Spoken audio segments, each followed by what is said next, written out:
Okay, let's dive into Holmstrom and Milgrom's 1991 paper. This is one of those absolute classics you have to know for your qualifying exam. Seriously, it completely changes how you think about incentives, contracts, and why companies are structured the way they are. So let's start with the big puzzle they were trying to solve. It's a great question, right? I mean, all our basic economic models tell us if you want someone to work hard, you tie their pay directly to their output. But then you look around at the real world, and you see fixed salaries everywhere. So what gives? And this is the core conflict. Those standard principal-agent models you've been studying, they almost always predict high-powered incentives, things like big commissions or piece rates. The whole focus is on this trade-off between giving someone a reason to work hard versus forcing them to take on risk. But that simple model just can't explain why so many important jobs, managers, engineers, you name it, come with a flat salary. So here's our game plan. We're going to start with that puzzle, then we'll walk through their model and its main insight. After that, we'll see how it applies to the real world, and we'll wrap up with the key takeaways you'll need to nail your exam. All right, first up, understanding why those simple incentives can actually backfire. The big idea from Holmstro and Milgrom was that the real problem isn't just about how hard someone works, it's about what they're working on. And this is the key. Most jobs are not one-dimensional. An employee or an agent has to juggle multiple tasks, and they only have a limited budget of time and attention. So, incentives don't just motivate effort, they direct it. They're a giant signal telling the agent what the boss really cares about. The paper uses this perfect example of a teacher.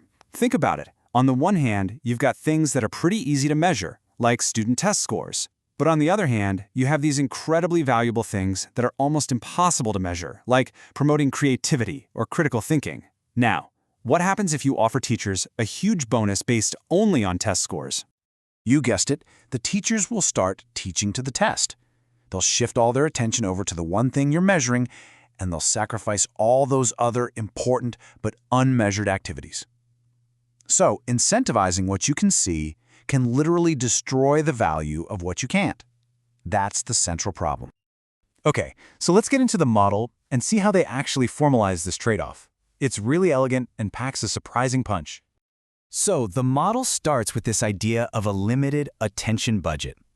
The agent's personal cost of working harder depends on the total effort they put into all their tasks. And what that means is that the tasks are substitutes. The more effort you pour into task 1, the more of a pain it is to also put effort into task 2. And this right here, this is the critical assumption that makes the whole thing work. The principal, or the boss, can measure performance on task 1. Maybe not perfectly, there might be some noise, but they can see it. But task 2, that's a complete black box. Think test scores versus genuine student creativity. Now we're getting to the really cool part. This is that counterintuitive aha moment of the paper.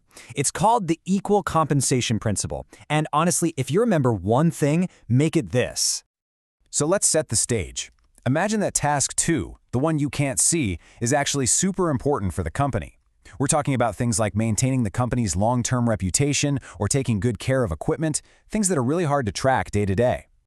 So, you have a valuable task you can measure and an even more valuable task that you can't. What's the best commission to put on the task you can actually see? You'd think it would have to be something positive, right? I mean, you want them to do it. 0. That's the punchline. When that unmeasurable task is important enough, the absolute best you can do is offer no performance pay at all for the measurable one. The optimal contract is just a fixed salary. And here's the logic. It's all about avoiding what they call allocation distortion. See, any positive commission on task 1 would tempt the agent to shift all their attention away from the valuable but unrewarded task 2. The cost of that shift, all the value you lose because task 2 is being ignored, is actually bigger than the benefit you get from more effort on task 1. A fixed wage just gets rid of that temptation entirely. Now, this theory isn't just some abstract model. It does a fantastic job of explaining some real-world business puzzles. Let's look at a few of them. Okay, think about a franchisee who owns their own McDonald's versus a manager who just runs a corporate-owned store. The franchisee owns the place, right? So they have this powerful built-in incentive to maintain its long-term value. That's their unmeasurable task 2.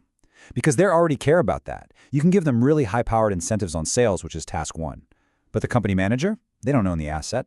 To stop them from just burning the place out to hit short-term sales targets, you give them low-powered incentives, a fixed salary. This also tells us something really smart about job design. The theory basically says you should group tasks together based on how easy they are to measure. So you create one job, like sales, that's full of easy-to-measure stuff, and you give that person a big commission. Then you create a totally separate job, like customer support, that has harder-to-measure tasks, and you pay that person a salary. It's a way to avoid the whole conflict from even starting. And what about those company rules that say you can't have a side hustle? The theory explains that too. For a salaried employee who has pretty weak incentives, the company needs to limit their other options to make sure their attention stays on the job.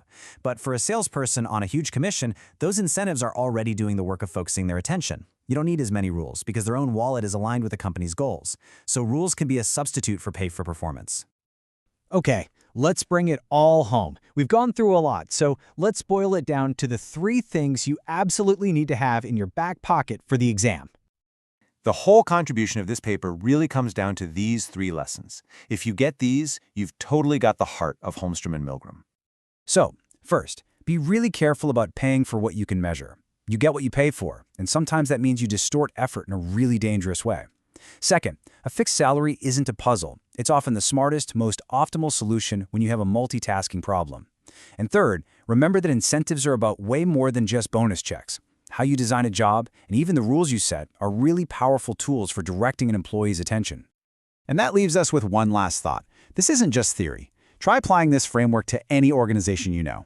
Ask yourself, what are the key performance indicators? And then ask the more important question, what valuable activities do those indicators leave out? Once you start looking for this trade-off, I promise you'll see it absolutely everywhere.